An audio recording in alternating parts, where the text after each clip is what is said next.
Ton sang peut jaillir à plusieurs mètres de hauteur. Ce n'est pas de la fiction, c'est de la physique pure, documentée par des chirurgiens et des médecins légistes. Voilà pourquoi. La pression artérielle normale, ce fameux 12/8, ça correspond concrètement à une colonne de sang d'environ 160 cm. 160. La hauteur d'un être humain. C'est la pression que ton cœur maintient en permanence dans tes artères, à chaque seconde de ta vie. Et ce moteur tourne sans jamais s'arrêter. Jamais. En 80 ans, il bat environ 3 milliards de fois.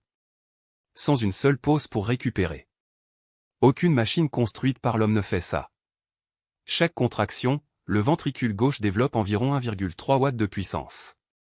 C'est minuscule, tu me diras. Sauf que multiplié par 3 milliards de battements, c'est une énergie colossale, délivrée avec une précision millimétrée à chaque coup de piston. Et c'est là que ça devient dingue. Si une artère majeure, fémorale ou carotide, venait à se rompre, cette pression transforme le sang en jet. Les données de médecine légale et les témoignages chirurgicaux confirment que le jet peut atteindre plusieurs mètres de hauteur. Plusieurs mètres. Ton cœur est littéralement une pompe hydraulique haute pression, logée dans ta cage thoracique, qui travaille sans relâche depuis ta naissance. Toi, tu savais à quelle pression vivait ton propre corps? Tu penses que t'es en train de glander, les yeux dans le vide, à ne rien faire. Erreur totale. En ce moment même, ton cerveau carbure à fond. Et ce qu'il fait dans ces moments-là, personne ne s'y attendait vraiment.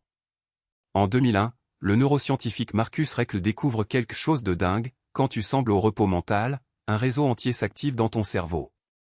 Il l'appelle le réseau par défaut, le Default Mode Network. Et ce réseau-là, il consomme presque autant de glucose qu'une tâche cognitive intense.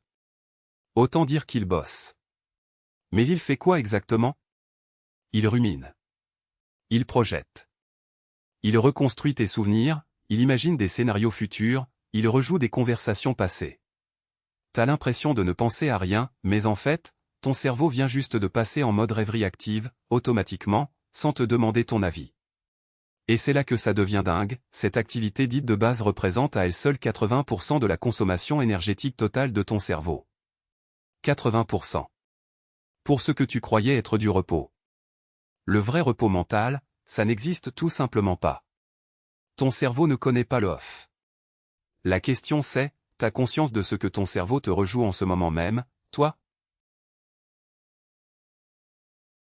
Dans ta tête en ce moment, il y a 100 000 milliards de connexions actives. Pas des milliers. Pas des millions. 100 000 milliards. C'est le nombre estimé de synapses dans ton cerveau, et c'est officiellement plus complexe que l'intégralité d'Internet. Laisse ça rentrer une seconde. Chaque neurone corticale est relié à entre 5000 et 200 000 autres neurones selon où il se trouve et ce qu'il fait. 200 000 voisins pour un seul neurone. Multiplie ça par 86 milliards de neurones, et tu obtiens un réseau que personne sur Terre n'a encore réussi à cartographier en entier. Et ces connexions, elles ne sont pas statiques. Chaque milliseconde, des millions d'entre elles s'allument ou s'éteignent simultanément, en silence, pendant que tu regardes cette vidéo. Mais ce qui est vraiment dingue, c'est la vitesse à laquelle tout ça circule. Et c'est là que ça devient fou. Une impulsion nerveuse peut voyager à seulement 0,5 mètres par seconde dans les fibres les plus fines, ou exploser à 120 mètres par seconde dans les fibres myélinisées épaisses.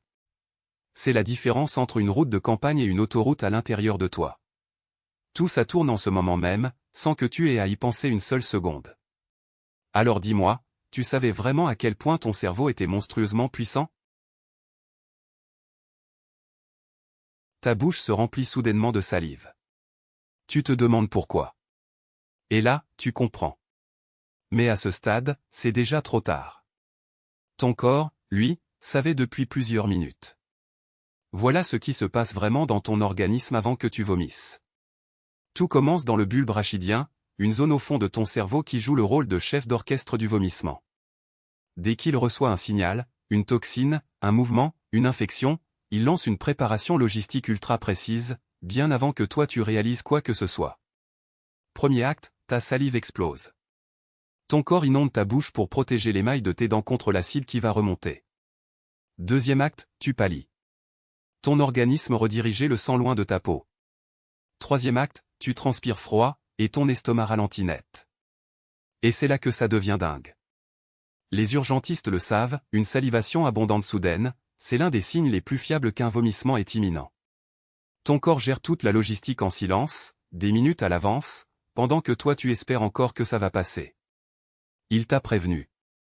Tu n'as juste pas su lire les signaux. Alors maintenant que tu le sais, tu vas y penser la prochaine fois. Et toi, tu reconnais ce moment exact où ta bouche se remplit? Dis-le en commentaire. Ton squelette est un témoin silencieux. Et il parle. Chaque fracture que tu as eue dans ta vie a laissé une trace définitive dans tes os. Ça s'appelle un cal osseux, une zone où la densité minérale est légèrement différente du reste. Invisible à l'œil nu, mais parfaitement lisible sur une radio, même des années après que l'os s'est ressoudé. En fait, les médecins légistes utilisent exactement ces traces pour reconstituer l'histoire traumatique d'une personne. Chute de vélo à 8 ans, bras cassés au lycée, côte fêlée que tu as même pas vu venir, tout est inscrit là, dans tes os, comme dans un journal intime que tu n'as jamais écrit. Et c'est là que ça devient dingue. Une fracture bien réduite, bien soignée, peut se consolider avec une résistance supérieure à celle de l'os d'origine. Le corps surcompense. Il reconstruit plus solide qu'avant. Mais une fracture mal alignée, elle, laisse un remodelage imparfait qui persiste à vie. Ton squelette porte littéralement chaque accident, chaque choc, chaque mauvais atterrissage de toute ton existence. Et après ta mort, il continue de raconter cette histoire à quiconque sait lire une radiographie. Alors toi, t'avais idée que tes os gardaient une trace de tout ça?